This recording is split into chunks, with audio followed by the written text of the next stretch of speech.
இயேசு கிறிஸ்துவின் நாமத்திலே உங்கள் ஒவ்வொருவரையும் வாழ்த்தி வரவேற்கிறேன். இந்த நாளிலே இந்த செய்தியின் மூலமாக விசுவாசிக்கிறேன். கர்த்தர் உங்களோடு பேசுவாராக, உங்களை பலப்படுத்துவாராக, உங்களை ஸ்திரப்படுத்துவாராக. இன்றைக்கு தெரிந்து கொள்ளப்பட்ட வேத பாகம் மத்தேயு 28வது அதிகாரம் வசனங்கள் 1 தொடங்கி 10 முடிய நீங்கள் வாசித்து தியானித்து நாம் பார்க்க போகிறோம். மத்தேயு 28வது அதிகாரம் வசனங்கள் 1 தொடங்கி 10 முடிய இந்த நாளிலே நாம் வாசித்து தியானிக்க போகிறோம். My dear friends, today's meditation is taken from the Gospel of Saint Matthew, chapter 28, verses 1 to 10. Matthew chapter 28, verses 1 to 10. அன்பான கர்த்தருடைய பிள்ளைகளை, சிலுவை நமக்கு மிகுந்த சிறந்த வல்லமையை கொடுக்கிறது. சிலுவை ஒரு முடிவு அல்ல, ஆனாலும் நமக்கு மிக பெரிய சிறந்த வல்லமையை கொடுக்கிறன்னு சொல்லி நாம் இந்நாளிலே இந்த வேளையிலே பார்க்க போகிறோம். Dear friends in Christ, the cross gives us the greatest power. The cross is not the beginning, is not the end, but it is the beginning of a great power. சிலுவை முடிவு அல்ல, ஆனால் ஒரு மிக சிறந்த வல்லமை கொடுப்பதற்கு ஆரம்பமாய் இருக்கிறது. உலகத்திலே எது மிக சிறந்த வல்லமை சொல்லி நாம் ஆராய்ந்து பார்க்கும் பொழுது நமக்கு பலவிதமான வல்லமைகள் நமக்குள் தோன்ற முடியும். ஒருவேளை உலகத்திலே இந்த நாட்களிலே மிகுந்த சிறந்த வல்லமை அணுசக்தி வல்லம் என்று சொல்லி நாம் யோசிக்கலாம், சிந்திக்கலாம். அல்லது அரசியல் வல்லம் என்று சொல்லி நம்முடைய ஞாபகத்துக்கு வரலாம். பொருளாதாரம் வல்லம் என்று சொல்லி நாம் சிந்திக்கலாம். அல்லது இராணுவ வல்லம் என்று சொல்லி பலவிதமான வல்லமை இந்த நாட்களிலே இப்பொழுது நாம் காணப்படலாம், கேள்விப்படலாம். நாம் அவைகளே விசுவாசித்து ஒருவேளை நாம் ஏற்று கொள்ளக்கூடும். ஆனாலும் சிலுவையானது நமக்கு எல்லா வல்லமைக்கும் மேலான ஒரு வல்லமையை நமக்கு கொடுக்க சொல்லி நான் உங்களோடு பகிர்ந்து கொள்ள போகிறேன். இந்த வல்லமை எந்த ஒரு வல்லமையோடு ஒப்பிட்டு பார்க்க முடியாது. எந்த ஒரு உலக வல்லமையோ, வல்லரசின் வல்லமையோ, அறிவின் வல்லமையோ, ஆராய்ச்சியின் வல்லமையோ நெருங்கி கூட வராத ஒரு மிக பெரிய சிறந்த வல்லமை குறித்து நாம் சிந்திக்க போகிறோம். இந்த மிக சிறந்த வல்லமை ஆண்டவராகிய இயேசு கிறிஸ்து சிலுவையிலே நமக்காக கொடுத்த உயிர் தெழுந்த வல்லம் என்று சொல்லி இயேசுவின் நாமத்திலே நான் உங்களை ஆசீர்வதிக்க வாழ்த்துகிறேன். உலகத்திலே மிக சிறந்த வல்லமை நமக்குள் இயேசு சிலுவையிலே சம்பாதித்து கொடுத்த உயிர் தெழுந்த வல்லமையை நாம் விசுவாசிக்க வேண்டும். நாம் இந்த வல்லமையை உடைத்து கொள்ள வேண்டும். இந்த வல்லமையை நாம் செயல்படுத்தும் பொழுது நாம் ஒரு வெற்றி உள்ள வாழ்க்கை வாழ்வதற்கு கர்த்தர் நமக்கு உதவி செய்வாராக. My dear friends, what is the greatest power in the world today? Is it atomic power, political power, economical power, army power, or the scientific power of the world? No, the greatest power in the world is the power of the resurrection, which Jesus gave us by dying on the cross. This is the greatest power in the world. No power can come near to this power, and no power is comparable to the power of the resurrection which Jesus Christ gave to us on the cross. இயேசு கிறிஸ்து சிலுவையிலே நமக்கு கொடுத்த மிக சிறந்த அதிக வல்லமை மேல் வல்லமை உள்ள உயிர் தெழுதல் வல்லமை இன்றைக்கு நமக்குள் காணப்படுகிறதா? மங்கி போயிடுச்சா? அது ஜொலிக்காமல் இருளுக்குள் அடைந்து போய் சொல்லி நாம் சிந்தித்து ஆராய்ந்து பார்க்க வேண்டும். Today at these last days, as the power of the resurrection in our lives, dead or gone into darkness, it is time to research our lives and to revive the power of the resurrection in our life. இந்த நாட்களிலே இந்த உயிர் தெழுந்த வல்லமை அன்பான பிள்ளைகளே நமக்குள் மறுபடியும் பற்றி எரியும்படியாய் நாம் ஆராய்ந்து இழந்து போன இந்த வல்லமையை உடித்து கொள்கிற ஒரு காலகட்டத்துக்குள் நாம் வந்திருக்கிறோம். இந்த உயிர் தெழுந்த வல்லமை எப்படி சொல்லி நாம் பார்க்கும் பொழுது 4 காரியங்களை நாம் முதலாவது உங்களோடு பகிர்ந்து கொள்ள ஆசைப்படுகிறேன். Before I want to go deep into this power of the resurrection, first of all, I'd like to share 4 things about the power of the resurrection of the Jesus Christ. முதலாவது மத்தேயு 22வது அதிகாரத்திலே 2வது வசனத்திலே 3 காரியங்களே இந்த உயிர் தெழுந்த வல்லமை செய்வதற்கு வல்லமையாய் இருக்கு சொல்லி நாம் பார்க்கிறோம். முதலாவதாக உயிர் தெழுந்த வல்லமை பூமியின் அஸ்திபாரங்களே அசைப்பதற்கு வல்லமை உள்ளதா இருக்கிறது. 2வதாக பரலோகத்தை அசைக்கிற ஒரு தேவ வல்லமை இந்த உயிர் தெழுந்த வல்லமை மேல் இருக்கிறது. 3வது புரட்ட முடியாத கல்லே எப்படிப்பட்ட தடையாயிருந்தாலும் தடைகளே நவுத்துவதற்கு, அகற்றி போடுவதற்கு, எடுத்து போடுவதற்கு இந்த உயிர் தெழுந்த வல்லமை மிகுந்த வல்லமையா இருக்கிறது. 7வது வசனம் மத்தேயு 28:7 நீங்கள் பார்க்கும் பொழுது மரணத்தை மேற்கொண்டு மரணத்தை அசைத்த உயிர் தெழுந்த வல்லமைக்கு உண்டு. இப்படிப்பட்ட வல்லமை வேற எந்த ஒரு உலகத்தின் வல்லமைக்கு இல்லை. இந்த வல்லமை இயேசு கிறிஸ்து நமக்காக சிலுவையிலே மரித்து இன்றை நாம் வல்லமையோடு ஜீவிக்கும்படியாய் இந்த உயிர் தெழுந்த வல்லமையை நமக்கு இயேசு கிறிஸ்து தந்திருக்கிறார். அதை நாம் பற்றி உடித்துக்கொள்ள கடமைப்பட்டிருக்கிறோம்.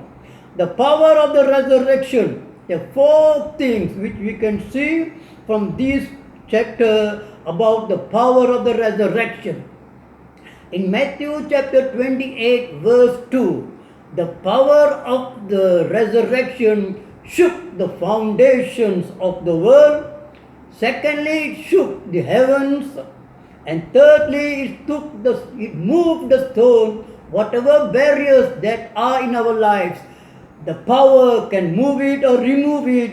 And fourthly, in Matthew chapter 28 verse 7, the power of the resurrection shook the power of death, and therefore death cannot control us. அன்பான தெய்வ ஜனமே, கர்த்தருடைய பிள்ளைகளே, உயிர் தெழுந்த வல்லமை உலகத்தின் அஸ்திபாரத்தை அசைப்பதற்கு வல்லமை உள்ளதா இருக்கிறது. வானத்தை அசைக்க வல்லமையா இருக்கிறது. எப்படிப்பட்ட தடைகள் நம்முடைய வாழ்க்கையிலே இருந்தாலும் அதை தவிர்த்து எடுத்து போடுவதற்கு வல்லமையா இருக்கிறது. மரண கட்டுகள் நம்மை மேற்கொள்ளாதபடிக்கு உயிர் தெழுந்த வல்லமை நமக்கு இன்றைக்கு மிகுந்த ஒரு வல்லமையாய் கர்த்தர் நமக்கு கொடுத்திருக்கிறார். The 4 powers, it shook the world, it shook the heavens, it shook the barriers of our lives, and it shook death. இப்படிப்பட்ட ஒரு பெரிய வல்லமை கர்த்தர் நமக்கு கொடுத்திருக்கிறார். இந்த உயிர் தெழுந்த வல்லமை நம்முடைய வாழ்க்கையிலே என்ன செய்யும் என்று சொல்லி நாம் 5 காரியங்களை சுருக்கமாக பார்த்து உங்களோடு பேச நான் ஆசைப்படுகிறேன். The 5 things which the power of the resurrection did in our lives. First of all, in verse 8, Matthew chapter 28 verse 8. முதலாவது மத்தேயு 28 இந்த உயிர் தெழுந்த வல்லமை நமக்குள் இருக்கிற எல்லா பயத்தையும் நீக்கி அப்புறப்படுத்தும். ஹல்லேலூயா, கர்த்தருடைய நாமம் மகிமை அடைவதாக. First of all, in Matthew chapter 28 verse 8, the power of the resurrection removes all our fears. இந்த ஸ்திரீகள் கல்லறைக்கு போகிறார்கள். இயேசு மரித்திருக்கிறார் சொல்லி ஒரே பயத்தோடு போகிறார்கள். கல்லை யார் புரட்டுவார் என்று பயத்தோடு அவர்கள் கடந்து செல்கிறார்கள். உயிர் தெழுந்த வல்லமே, அன்பான தேவ பிள்ளைகளே, நமக்குள் இருக்கிற எல்லா பயத்தையும் நீக்கி அப்புறப்படுத்துவதற்கு இன்னைக்கும் அது ஜீவனுள்ள வல்லமையாக இருக்கிறது. கர்த்தருடைய நாமம் மகிமை அடைவதால். The first of all, the ladies, the women went to the tomb. They were afraid and in fear that Jesus has died. They were feared. Who will remove the stone? But the power of the resurrection removed all their powers. இன்றைக்கு அநேகர் பலவிதமான பயத்துக்குள் சிக்கி தவித்துக் கொண்டிருக்கிறார்கள். வறுமையின் பயம், எதிர்காலத்தின் பயம், பிள்ளைகளின் பயம், கொரோனாவின் பயம், இப்படிப்பட்ட பலவிதமான பயத்துக்குள் சிக்கி தவித்துக் கொண்டிருக்கிற அன்பான தெய்வ பிள்ளைகளே, உயிர் தெழுந்த வல்லமை உங்களுக்குள், உங்கள் குடும்பத்தில் இருக்கிற எல்லா பயத்தையும் நீக்கி அப்புறப்படுத்துவதற்கு அது இன்றைக்கும் வல்லமை உள்ளதாக இருக்கிறது. Whatever fears we may be facing in our families and life, the power of the resurrection has the power to remove all our fears in our lives. இரண்டாவது, அதே 28வது வசனத்திலே இந்த உயிர் தெழுந்த வல்லமை நமக்கு மிகுந்த சந்தோஷத்தை கொடுக்கிறது. Secondly, in verse 8 again we see the power of the resurrection gives us the greatest joy. உலகத்திலே எது மிகுந்த சந்தோஷம் என்று நான் சிந்தித்து ஆராய்ந்து பார்க்கும் பொழுது கர்த்தர் வெளிப்படுத்தி சொன்னார், உலகத்திலே மரித்து உயிரோடு இருக்கிற சந்தோஷம் எல்லா சந்தோஷத்திற்கும் மேலானது. இயேசு மரித்து உயிரோடு இருக்கிற சந்தோஷத்தை, இந்த உயிர் தெழுதல் சந்தோஷம் நமக்கு இருக்கிறது. உலகத்திற்கு பிறகு, மரணத்துக்கு பிறகு பரலோகத்திலே நித்திய காலமாய் தேவனோடு வாழுகிற ஒரு மிகுந்த விலையேறப்பட்ட பொக்கிஷமாக மரித்து உயிரோடு இருக்கிற சந்தோஷத்தை இந்த உயிர் தெழுதலின் சந்தோஷம் நமக்கு கொடுக்கிறது. The greatest joy in life is to live after death in heaven with the Creator. And the power of the living Jesus, the power of the resurrection gives us the greatest joy, that is to live even though we die. Living after death is the greatest joy that the power of the resurrection gives us. மூன்றாவது, அதே 8வது வசனத்திலே நல்ல செய்தியே இந்த உயிர் தெழுதலின் வல்லமே நமக்கு கொடுக்கிறது. எது நல்ல செய்தி என்றால், ஆண்டவராகிய இயேசு கிறிஸ்து சிலுவையிலே நம்முடைய பாவத்தை மன்னித்து விலையேறப்பெற்ற ரட்சிப்பின் நற்செய்தியை நமக்கு கொடுக்கிறார். நற்செய்தி என்றால் என்னவென்றால், இயேசு நம்மோடு இருக்கிறார்.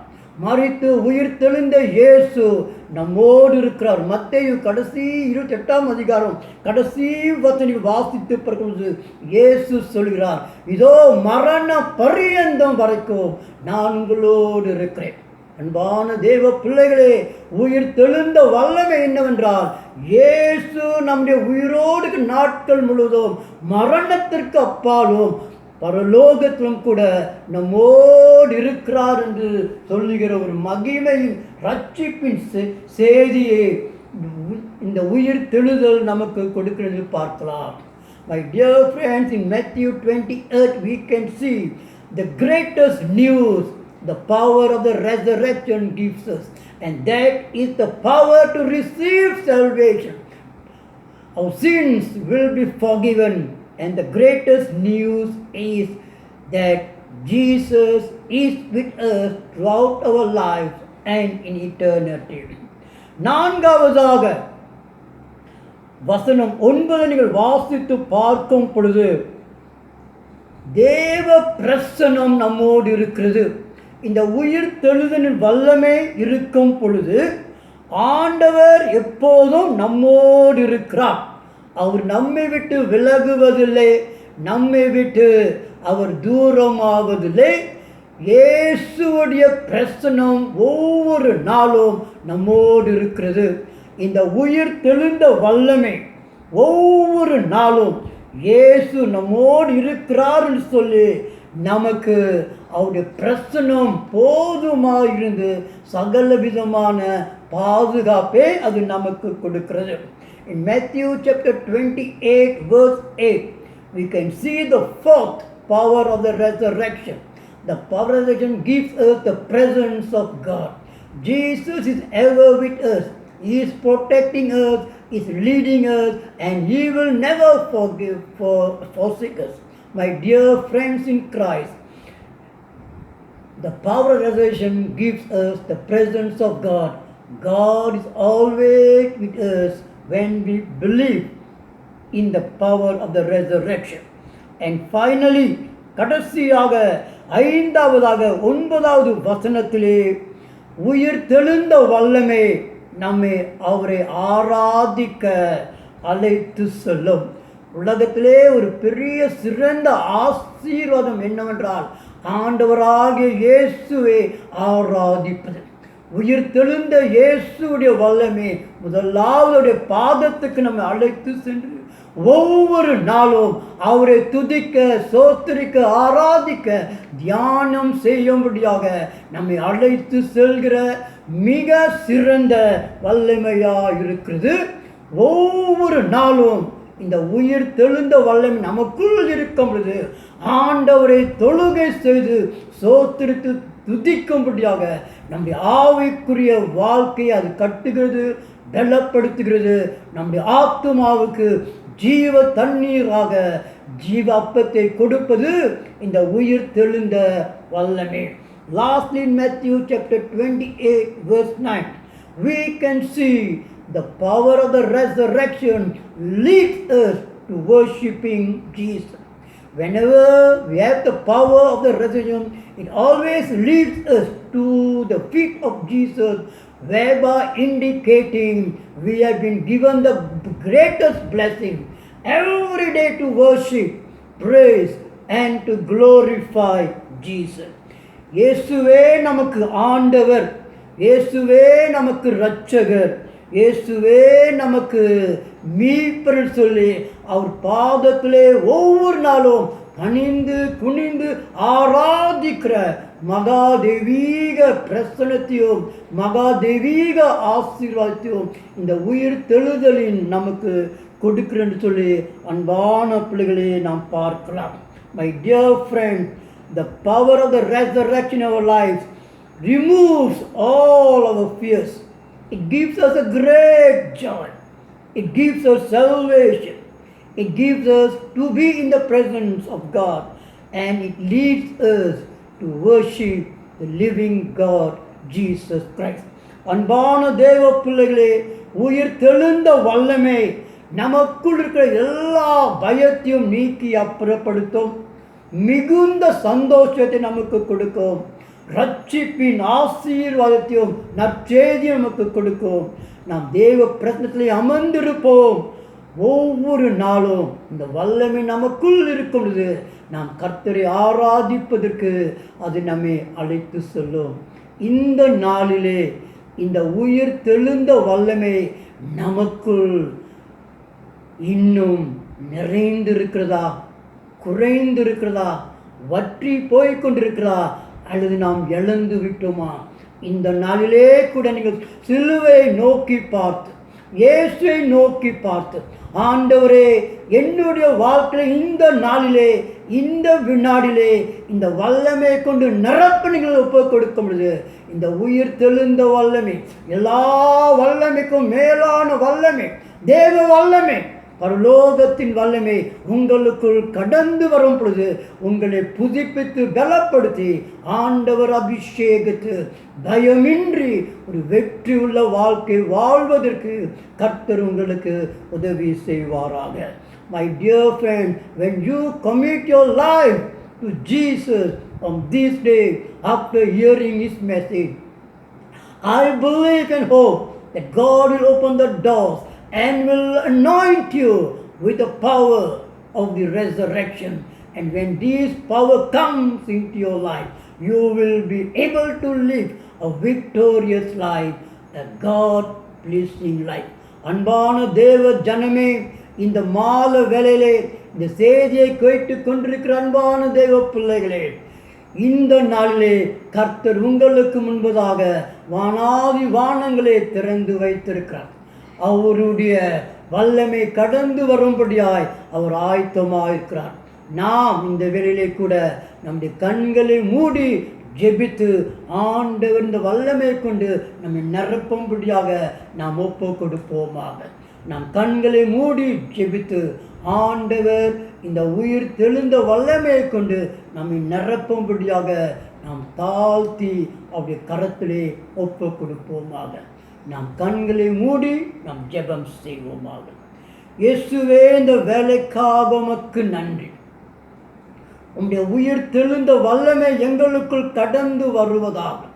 அது வரும் பொழுது எல்லா பயத்தையும் நீக்கி போடுவதற்காக, எங்களுக்கு மிகுந்த சந்தோஷத்தை கொடுப்பதற்காக, ரட்சிப்பை கொடுப்பதற்காக, நற்செய்தியை அது கிரியை செய்து கொண்டிருப்பதற்காக, தேவ பிரசனங்களுக்கு கொடுப்பதற்காக, எல்லாவற்றுக்கும் மேலாக இயேசுவை ஆராதிக்கும்படியாக இந்த உயிர் தெழுத வல்லமைகள் அழைத்து செல்வதற்காக உமக்கு நன்றி சோஸ்திரம் ஆண்டவர். எங்களை ஒப்பு கொடுக்கிறோம் ஐயா. இந்த உயிர் தெழுந்த வல்லமை எங்களை நிரப்புவதாக, அக்னியாய் கடந்து வருவதாக, தலை தொடங்கி கால் வரைக்கும் ஆண்டவரே, ஒவ்வொரு வினாடியும் இந்த உயிர் தெழுந்த வல்லமை எங்களுக்குள் இருந்து நாங்கள் வெற்றி உள்ள ஒரு வாழ்க்கை ஓடி முடிக்க கிருபை செய்வீராக. இந்த கரத்திற்குள் ஒப்பு கொடுக்கிறோம் ஆண்டவரே. இந்த பிள்ளைகளை ஆசீர்வதித்து வழி நடத்துவீராக. சகல துதி கன மகிமை இயேசுவுக்கு செலுத்தி இயேசுவின் நாமத்தில் ஜெபிக்கிறோம் பரலோகத்தின் பிதாவே. ஆமேன், ஆமேன், ஆமேன்.